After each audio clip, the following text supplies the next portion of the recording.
Alright, welcome to episode 54. This time I'm going to take a look at Elite Squadron for the PSP and the DS game systems. Now, I bought the game first for the PSP a couple of weeks ago. I had enjoyed Renegade Squadron so much that I could not wait for this newest installment of Battlefront to come out. I was so excited when I heard the news. I immediately felt right at home with the game as the graphics kick you in straight away. So right off the bat, you know that you're in the Star Wars universe. Now, I started with the instant action as I wanted to get right into the game. And as soon as the first attack began, I hated it. That's right, hated it. Now, they had hit near perfection with the controls and etc.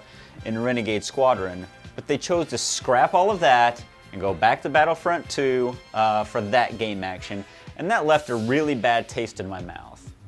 And it was either that or the supper I had before I played, but it was a little garlicky. But besides that, after playing and winning a couple of rounds in the instant action, I decided to go ahead and to give my hand a go at the campaign mode. Now, you were brought into the campaign as X2. You are a special clone along with your brother X1. That name kind of reminds me of Cygnus X1 by Rush, but that's a blog for a whole other time.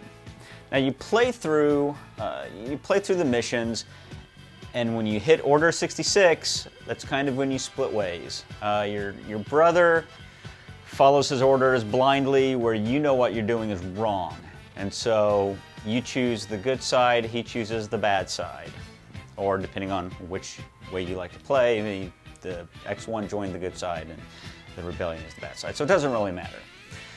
But this game not only takes you through our beloved saga, but it also crosses in and out with other games that have been put out, which is really awesome.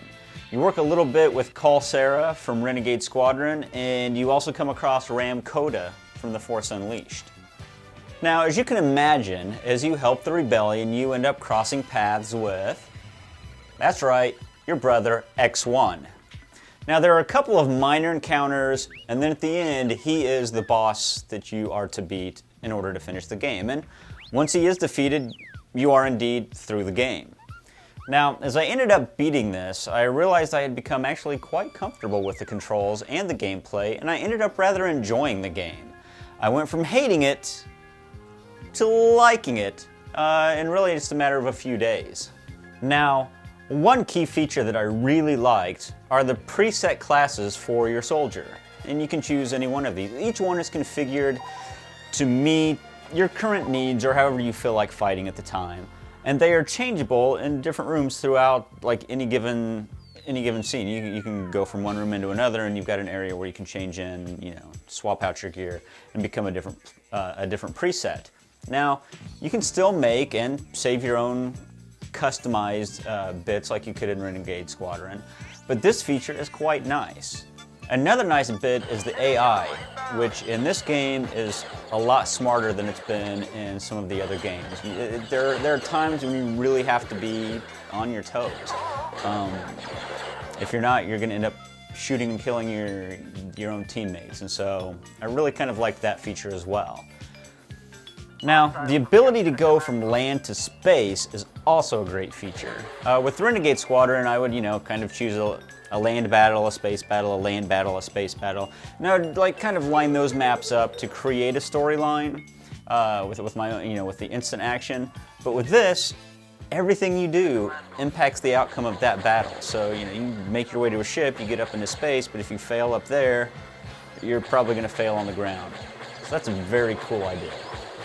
In short, or long, I really ended up liking Elite Squadron for the PSP. Sure, it has its issues, but I have yet to play a game that is completely perfect.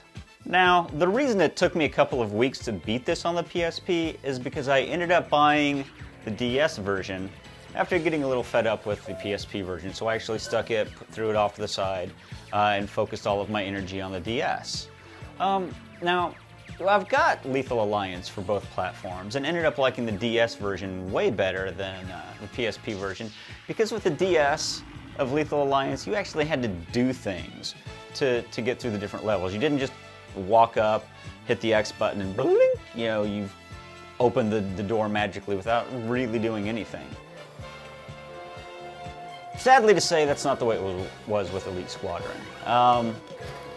Which it was disappointing, but still, I really got into this platform. There's something about just, you know, having the DS, you flip it open wherever you're at.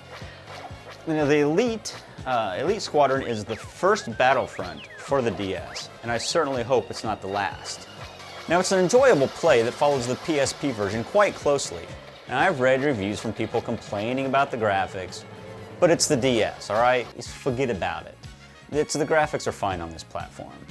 So again, as X2, you're fighting your way through the saga and other games, and fighting X1. This too has preset weapons and classes, though not as many, and you must choose the right one or combination of ones to get through. And sometimes it is not the strongest weapon that gets you through. A little bit of a surprise there. So, all in all, this was a game that I really rather enjoyed on both platforms, and will most likely play them for a long time to come. Now, I still need to get the Force Unleashed for the DS, the Wii, and the PS2. Yes, the PS2. I don't have a PS3 or an Xbox 360, but the PSP version of that is a blast, and I thoroughly enjoy playing that. That's it for this episode. Join me next time for a couple new figures and possibly another game as I continue through my inventory backwards. Oh, and look for some non-Star Wars vlogs to pop up, just so you know. And knowing is half the battle. Peace.